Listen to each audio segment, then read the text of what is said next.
Hello বন্ধুরা, আজকে আমরা শুরু করছি ক্লাস সিক্সের 122 পাতা সুষম ঘনবস্তু। এখন এই ভিডিওটা তোমাকে পাঠিয়েছিলাম তোমাদের, তো সেই ভিডিওটা বড্ড আসতে ছিল, তা আমরা নতুন করে আমি সেই ভিডিওটা তৈরি করছি। দেখো, প্রথমে দেখো ঘনবস্তু কাকে বলে। তো আমরা দেখছি আগে একটা ছবি আঁকছি ঘনবস্তু। এই ধরো একটা ইটের ছবি। এই ইটের ছবিতে দেখো, এইটের ছবিতে এটাকে বলে দৈর্ঘ্য, এটাকে বলা হয় প্রস্থ, আর এটাকে বলা হয় উচ্চতা। দৈর্ঘ্য, প্রস্থ, উচ্চতা। তাহলে এই এক একটা মাত্রা বলা হয়, অর্থাৎ দৈর্ঘ্য একটা মাত্রা, প্রস্থ একটা মাত্রা, আর উচ্চতা একটা মাত্রা।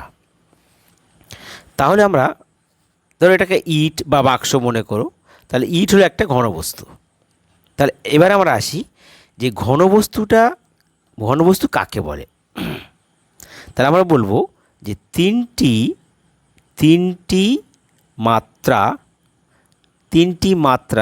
ব্র্যাকেটে দৈর্ঘ্য, প্রস্থ আর উচ্চতা, তিনটি মাত্রা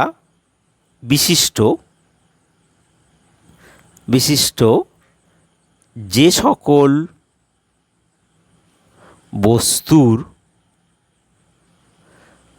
বস্তু কিছু স্থান দখল করে থাকে,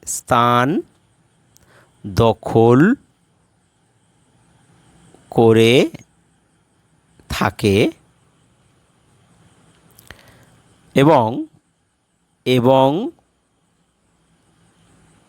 যাদের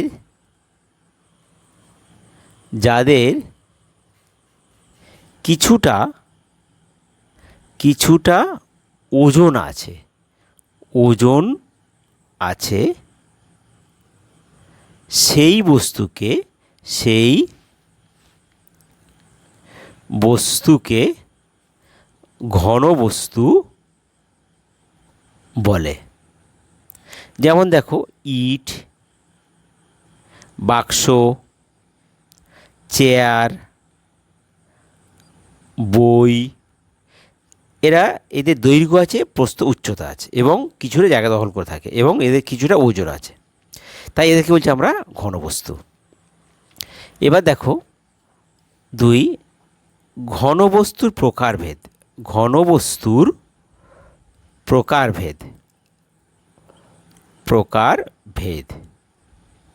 তো ঘনবস্তুটাকে দুটো ভাগে ভাগ করা হয়। একটা সুষম ঘনবস্তু, আর একটা হলো অসম ঘনবস্তু। তো সুষম ঘনবস্তু বলতে আমরা উদাহরণ দিচ্ছি, সংজ্ঞাটা পরে বলছি। যেমন আস্ত ইট, একটা গোটা ইট, বই, বাক্স, এরা হলো সুষম ঘনবস্তু। আর অসম ঘনবস্তু হচ্ছে কয়লা, ভাঙা ইট, ভাঙা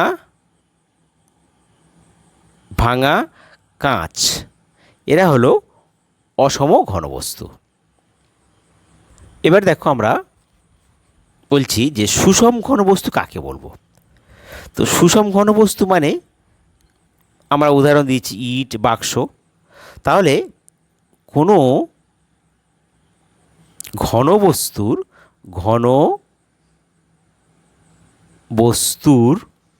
মধ্যে এমন একটি সরল রেখা কল্পনা করতে পারি যার সাপেক্ষে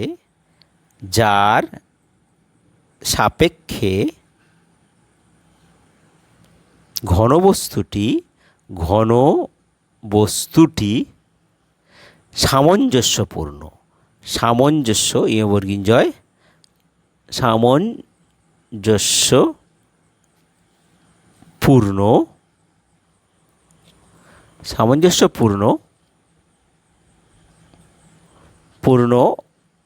তখন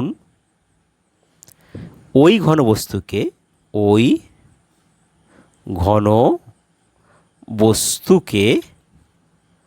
সুষম ঘনবস্তু বলে। যেমন বাক্স। তাহলে বাক্সের মধ্যে এমন একটা, ধরো একটা বাক্স, এই বাক্সটার মধ্যে এমন একটা সরলরেখা কল্পনা করা যায় যে সেই বস্তুটি সরলরেখা সাপেক্ষে একটা বস্তুটা সামঞ্জস্যপূর্ণ, তখন তাকে আমরা বলবো সুষম ঘনবস্তু।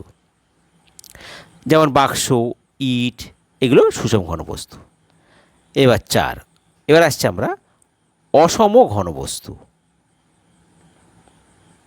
এর আগে আমরা উদাহরণটা বলেছি যে অসম ঘনবস্তু উদাহরণ হলো ভাঙা ইট বা ভাঙা কাঁচ। তাহলে আমরা যে অসম ঘনবস্তুর মধ্যে কোনো আকৃতির মধ্যে কোনো মিল পাওয়া যাবে না। তাই আমি যদি বলি যদি কোনো ঘন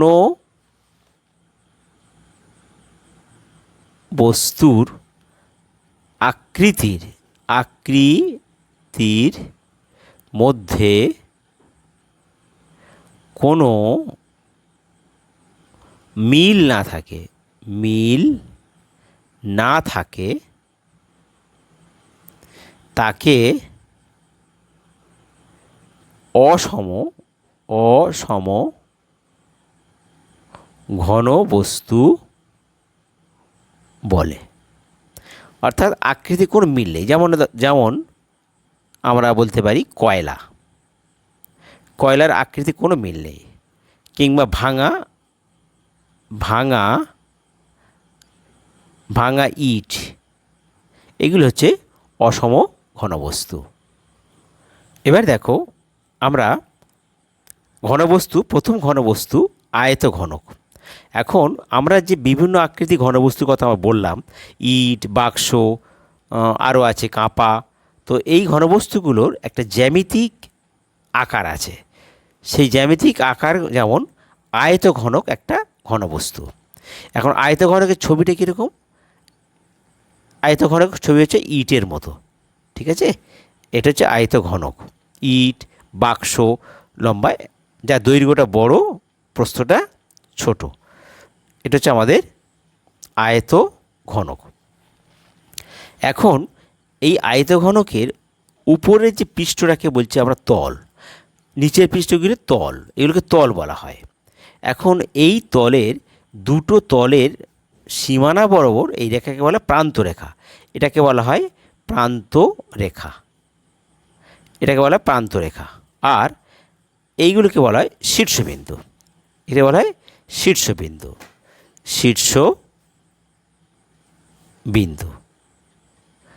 আর তল বলা হয় কোনগুলো? এটাকে বলা হয় তল। তাহলে আমরা প্রথমে দেখছি যে আয়তঘনকের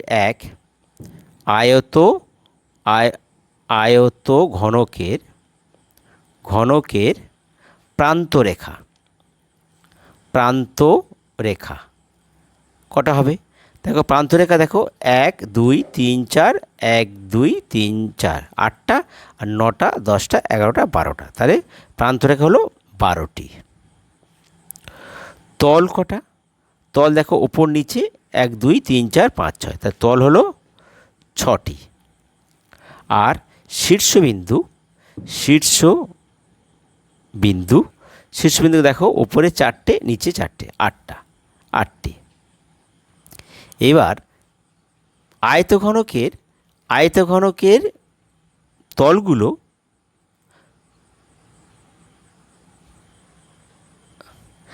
তাহলে দেখো, তাহলে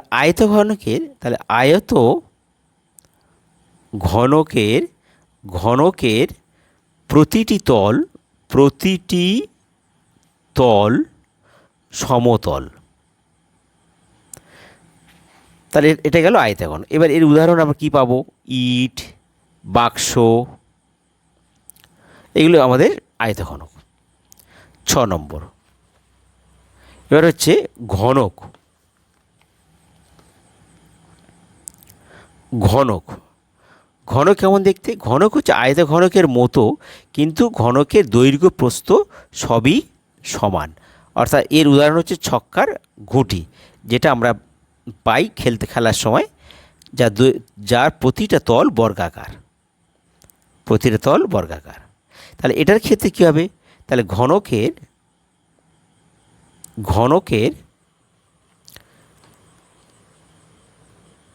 দেখো, তাহলে ঘনকের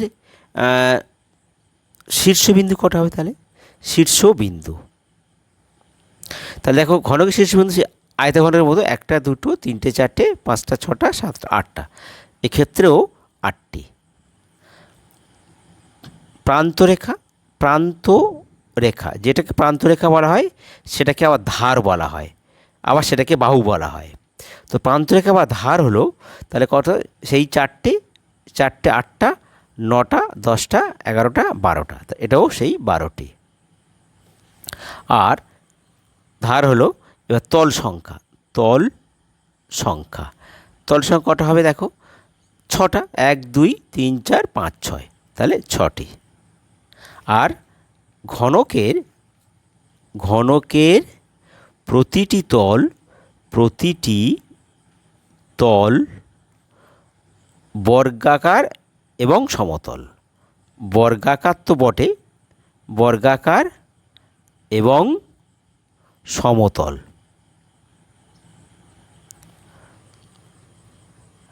এবার দেখো একটি ঘনবস্তু, তার নাম হলো চোঙ, জ্যামিতিক নাম চোঙ। কিন্তু আমরা এর চলতি কথায় যত রকমের পাইপ, কৌটো, বোতল, এগুলোকে বলা হয় চোঙাকার ঘনবস্তু, অর্থাৎ জ্যামিতিক আকৃতি হলো চোঙাকার ঘনবস্তু।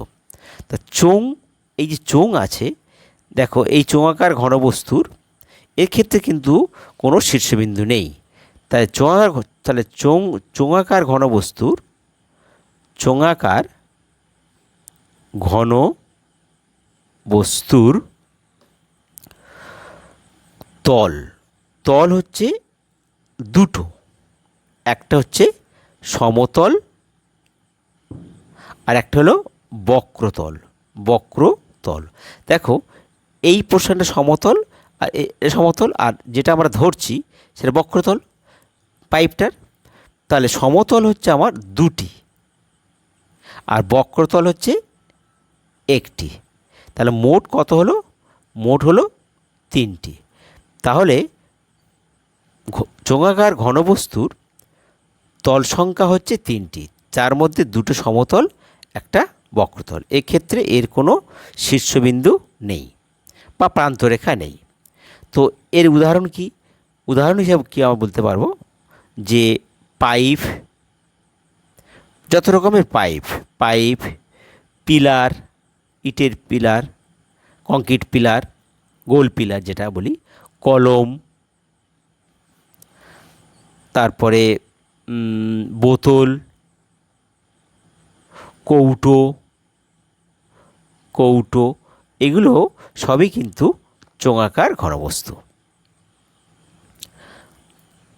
বন্ধুরা, তোমাদের যদি ভিডিও ভালো লাগে তাহলে তোমরা সাবস্ক্রাইব করতে ভুলো না, আর তোমাদের সমস্যাগুলো তোমরা কমেন্ট বক্সে লিখে জানিয়ে দেবে। ঠিক আছে?